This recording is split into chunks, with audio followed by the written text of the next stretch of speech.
Fala, galerinha! Meus jovens padawans! Ligações covalente. Tchu! Um detalhezinho da ligação covalente e a ligação metálica para vocês. Lembra? Cristais, moléculas. Só que tem um detalhezinho da ligação covalente que a gente tem que ver aqui. Qual detalhezinho, professor? A ligação covalente coordenada. O que é a ligação covalente coordenada? É quando alguém pega emprestado 2 elétrons sem compartilhar um elétron seu. Então fica assimétrica a ligação. Por exemplo, a ligação covalente dativa é um compartilhamento de elétron, quando um par de elétron compartilhado entre 2 átomos provém apenas de um deles. Ou seja, geralmente o oxigênio puxa 2 elétrons que sobram de um dos átomos da molécula que já vai estar estabilizada. Então, o objetivo é permitir com que o átomo atinja o octeto, ajude o outro a atingir o octeto, e completar a sua camada de valência, sem perder a sua própria estabilidade. Tudo bem? Como assim, professor? Vamos ver aqui. Requisito. O átomo doador deve possuir pelo menos um par de elétron livre não ligante e já está estável. Então, vou pegar um exemplo aqui, ó. O SO2.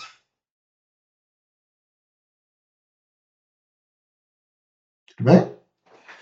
Primeiro, quem é o enxofre? O enxofre é da família 16. Então, ele tem 6 elétrons na camada de valência. O oxigênio é da família 16 também. Então, ele tem 6 elétrons na camada de valência. Se eu pegar o SO, eu vou ter um enxofre fazendo uma ligação dupla com oxigênio e sobrando 2 pares de elétron livre. Ou seja, aqui nós já temos o nosso primeiro requisito, que é sobrar par de elétrons livres, e já ser estável. 2, 4, 6, 8, 2, 4, 6, 8. Próximo. O átomo receptor deve ter deficiência de elétrons e o espaço de sua camada de valência para acomodar o par. Então tá bom. O que nós estamos falando aqui? Traduz, professor. Traduzir. Eu vou ter o oxigênio aqui. Ele tem 1, 2, 3, 4, 5, 6. Tem espaço livre? Não, não tem espaço livre. Porque os elétrons estão ali. Então ele vai ativar. O que é ativar? É tirar esse eletrozinho daqui e trazer ele para cá. E deixar esse espaço aqui livre para poder puxar os 2 elétrons de lá. Tudo bem? Para poder puxar os 2 elétrons de lá. Então tá ali, ó, o pontinho do cara laranja ali. E aí eu vou conseguir formar de fato uma ligação dativa ali. Tudo bem? Geralmente o octeto vai se estender, vai ficar um pouco maior para algum dos átomos. E aí o que vai acontecer? Eu vou ter aqui, ó, o S, dupla O, parzinho de elétron sobrando, oxigênio e o parzinho de elétron ali. Pronto. Eu tenho aqui a estrutura do SO2. Detalhe, essa ligação aqui é dativa. Por quê? Porque essa ligação aí foi que recebeu os 2 eletrozinhos que veio do enxofre. Ah, professor, mas coloca ali nos elétrons, os parzinhos de elétron do oxigênio também para eu ter certeza? Boto, tá aqui, ó, os parzinhos do elétron, todo mundo estável. Beleza? Então é assim que se faz a ligação covalente dativa. Fechou? Por exemplo, o NH4+, eu tenho a amônia, certo? E a amônia tem um par de elétron livre na sua estrutura. Então, eu tenho a amônia, tá aqui a amônia, ela tem um par de elétron livre aqui. O H+ está vazio. Então, o que acontece? Ele empresta o par de elétron para o H+, no entanto, ele acaba adquirindo a carga o quê? A carga positiva. NH4+. Beleza? Tá aí uma forma de mostrar. Ah, professor, mas o nitrogênio não faz 4 ligações. Essa daqui, ó, é dativa. É os 2 pares da elétron dele que está subindo. Então, requisito: ter par de elétron livre e o outro cara ter o espaço o quê? Vazio. Se isso não tiver, não rola a ligação o quê? Dativa. Beleza? O SO2 a gente já viu, né? Como a gente viu lá, o SO2. Então, eu tenho lá um enxofre, ele vai ter 2 pares de elétron e o cara aqui. O outro oxigênio vai ter que fazer uma coordenação para deixar essa região vazia. Por isso se chama ligação coordenada dativa. Vou colocar o vermelhinho. Ligação coordenada dativa. E aí eu tenho o par de elétron. E aí eu posso, né, fazer a dativa, que é um enxofre fazendo ligação dupla e uma dativa com oxigênio. Como é que eu sei que o oxigênio está fazendo dativa, professor? Porque está aparecendo uma ligação e deveria aparecer 2. Beleza? Então, ligação covalente dativa. Percebeu? Geralmente, alguns autores colocam essa ligação dativa como sendo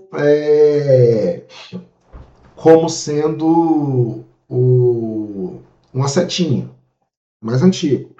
Atualmente, a gente usa simplesmente uma ligação covalente normal. Como é que a gente sabe que estourou, que está fora? Porque o átomo vai estar fazendo mais ligação do que é previsto para ele. Por exemplo, o enxofre era previsto quantas? 2 e a gente viu 3. Então, uma é dativa. Beleza?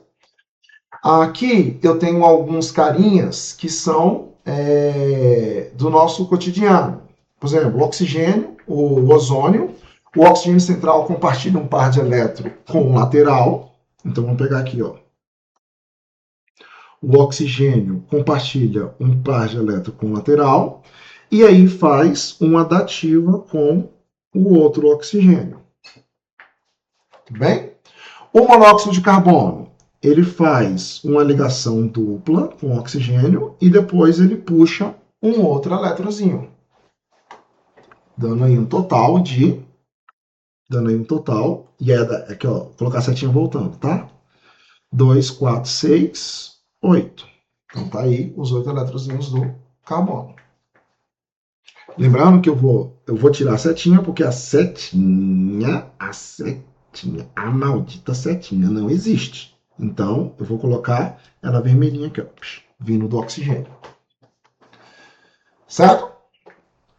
E do ácido nítrico. A estrutura é um pouco mais complexa e a gente tem o seguinte, aqui, ó, o nitrogênio fazendo a ligação dupla com o oxigênio e fazendo a ligação simples com o OH. E uma dativa com o oxigênio em cima. Então, é o HNO3. Essa estruturazinha aí, um pouquinho mais complexa, mas pode ver que o nitrogênio passou de 3 ligações. Então, uma dessas duas aí é dativa. Qual, professor? A que está com o oxigênio aqui, ó. Por quê? Porque o oxigênio tem que estar fazendo 2. Fechou? Então, vou deixar de vermelhinho aqui, ó, as dativas. Tranquilo? Então, essas são as ligações coordenadas dativas.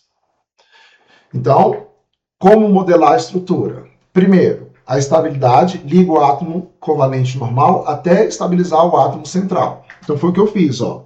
Peguei o nitrogênio, fiz as ligações que ele tinha, até estabilizar o átomo central. Verifique se o átomo central tem par de elétron não ligante, né? Então tá ali. E aí depois você coloca esse cara completando com aquele cara que precisa de 2. Então tá ali a estruturazinha. E confira se atinge o octeto ou não. Esse cara aqui estourou o octeto, né? 2, 4, 6, 8. 2, 4, 6, 7, 8. Não. Tá com o octeto bonitinho. Tudo bem? Então tá bom. As ligações metálicas. Na natureza da coesão dos metais e suas aplicações industriais. As ligações metálicas a gente chama de mar de elétron. Os elétrons ficam deslocalizados. Ou seja, os elétrons ficam livres. Por exemplo, eu pego o ferro e pego o átomo de ferro. E pego o átomo de ferro. E pego o átomo de ferro. E pego o átomo de ferro. E pego o átomo de ferro.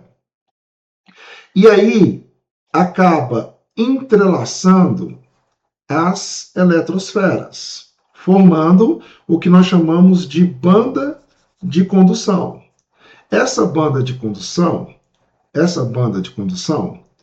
é aonde eu vou deixar os elétrons da camada de valência livre.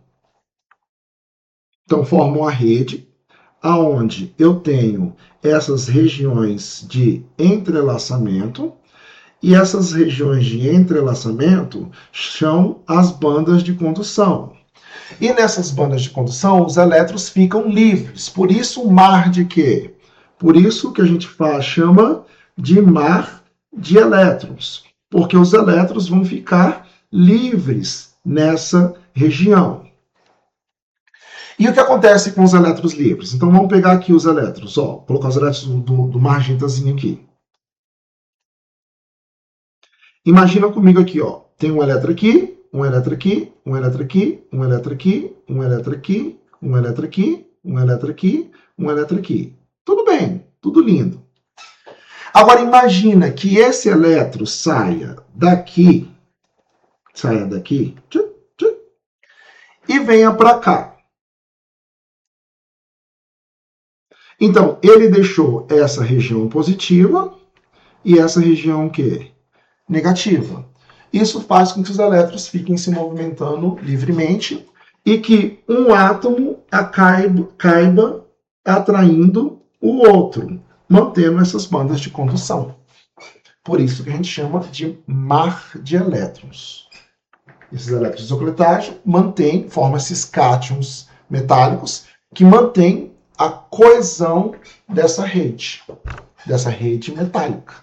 Tudo bem? Então, é assim que se explica a ligação metálica de forma mais simples. Tem uma forma mais complexa, mas essa é a forma mais simples. Temos o retículo cristalino, que aí é as bandas de condução, e esses átomos podem se apresentar de compactações diferentes. Cubo de face centrada, cúbica de corpo centrado, ou seja, aqui ó, cúbica de face centrada. Tá vendo a galera centrada aqui? Então, essa chama-se cubo de face centrada.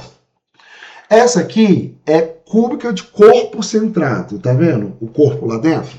E todas essas outras regiões é onde os elétrons estão livres. Hexagonal compactada, tá vendo aí? Então, é as redes que os átomos se arranjam e os elétrons ficam livres em volta. Beleza? Então, essas são as ligações metálicas. As características dela. Eles apresentam maleabilidade eletrônica, ou seja, os elétrons se movem sobre diferenças de potencial que permitem uma excelente condução elétrica. Transferência de calor por conta dos elétrons movimentando dentro da banda de condução e efeito térmico. Diferente dos outros materiais, eles transmitem vibrações na forma uniforme e acelerada. Ductibilidade e maleabilidade. O que seria ductibilidade? Ductibilidade seria a capacidade de formar fios. Ou seja, eu consigo puxar a liga de forma a fazer fios. E a maleabilidade é eu prenso e consigo fazer chapas. Então, isso daqui, eu coloco um material aqui, ó, um material em volta. Peraí. Deixa eu ver se eu consigo fazer um esquema aqui. Ó. Vou colocar aqui, ó. Pronto. Pronto. Acho que consegui fazer. Eu coloco um material rígido e começo a puxar o tubo. E aí ele vai transformando no fio. Isso aqui chama-se ductibilidade. Ductile. Já aqui é a maleabilidade. Então, dúctil forma fios e maleabilidade forma chapas. Beleza? Então tá aí os dois. As ligas metálicas têm algumas características e que otimizam seu material. A liga é uma mistura de dois ou mais elementos que podem dar uma resistência maior ao material e deixar ele mais rígido.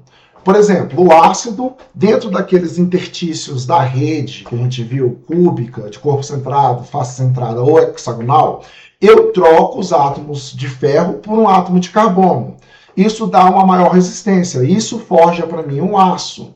A bronze é cobre estanho, então maior resistência à corrosão. O latão é o cobre e o zinco, vai ser mais dúctil, tem um brilho bem característico, tudo bem? Então, isso aí, quando eu misturo, eu acabo reajeitando a estrutura de forma a ter uma característica melhor.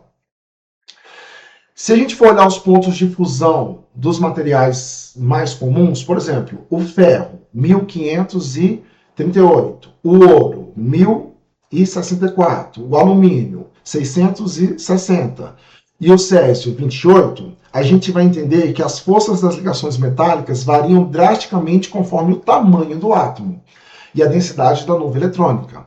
Ou seja, o ferro, como é mais compacto, ele vai ter uma rede mais rígida. Já o césio, que é maiorzão, ele vai ter uma rede mais maleável, uma rede que eu preciso de menos energia para poder desmontá-lo. Beleza? Então é isso que mostra esses pontos de fusão aí para gente. As aplicações dos metais, nós temos aí na construção civil, né? O uso do aço aí para fazer pontes e para fazer estruturas. Na eletrônica, o cobre e o ouro são bons condutores de eletricidade, cobre, ouro e prata. E na aeroespacial, as ligas de alumínio e titânio aí para dar resistência às chapas dos aviões e dos nossos foguetes. Então, para a gente usar alguns exercícios aí, para a gente finalizar, né? Vamos lá. A regra do octeto não é absoluta, pois varia conforme os compostos estáveis, que não apresentam 8 elétrons na camada de valência de um átomo ou de uma molécula. Qual do composto a seguir segue a regra do octeto? Alumínio. Vamos lá. O alumínio é do grupo 13, o cloro é do grupo 17. 13 tem 3 elétrons na camada de valência. 17 tem 1, 2, 3, 4, 5, 6, 7. O que eu posso fazer aqui? Eu posso doar um elétrozinho aqui. Por quê? Eu tenho um metal e um ametal. Só que aí eu vou precisar de outro cloro. Por quê? Porque eu vou receber outro elétrozinho aqui. E eu vou precisar de outro cloro. Por que eu vou precisar de outro cloro? Porque eu vou receber o outro elétrozinho aqui. Então eu vou ter o alumínio mais 3 e o Cl menos. Que, por fim, mostra para mim que é quem? O AlCl3. Então esse cara obedece bonitinho a regra do octeto. Então não é esse. Qual composto a seguir segue a regra do octeto? Pronto. Letra o quê? Letra A. Fechou. Morreu. Tranquilo? Então tá bom. Mostra o outro aí, professor. S. O flúor precisa de uma ligação. Então, o flúor precisa de uma ligação. O enxofre precisa de 2. Só que aqui eu estou vendo quantos enxofres em volta. Quantos flúors em volta? 4. Então, já estourou o octeto. Porque o enxofre precisa apenas de quantas? De 2. Beleza? Vamos lá. Considerando a substância a seguir, acerca das suas propriedades, assinala o que for correto. Gás oxigênio, barra de platina, cloreto de sódio e cloreto de hidrogênio. O oxigênio e o O2 e o HCl são substâncias moleculares. Ok, são substâncias moleculares. Professor, como é que você sabe que são substâncias moleculares? Vamos lá. Aqui, ametal mais ametal. Então, molécula. Aqui, metal, metálica. Aqui, metal mais ametal. Iônica. Aqui, hidrogênio mais ametal. Então, o que nós temos aqui? Covalente, molécula. Metálica. Aqui, iônica. E aqui, covalente. Beleza? Então vamos lá. O2 e HCl são substâncias moleculares. Verdade. Apenas a platina conduz corrente elétrica no estado sólido. Perfeito. Os metais. O HCl pode conduzir corrente elétrica quando dissolvido em soluções aquosas. Perfeito. Os íons ficam livres e aí pode conduzir corrente elétrica. Com relação aos tipos de ligação, o O2 e o HCl apresentam ligações covalentes, o NaCl ligações iônicas e a platina ligação metálica. Verdade para todo mundo. Então, ficou perfeito aí. Então, galerinha, aproveitem agora, a gente finaliza a parte aí de ligações, certo? E aí vocês têm as ligações iônicas, covalentes e moleculares, então vocês veem mais ou menos como funciona aí. A gente já finaliza a parte de como ocorrem as ligações. As estruturas covalentes a gente ainda vai malhar mais um pouquinho para frente, beleza? Um abraço para você. Um beijo do barbudo.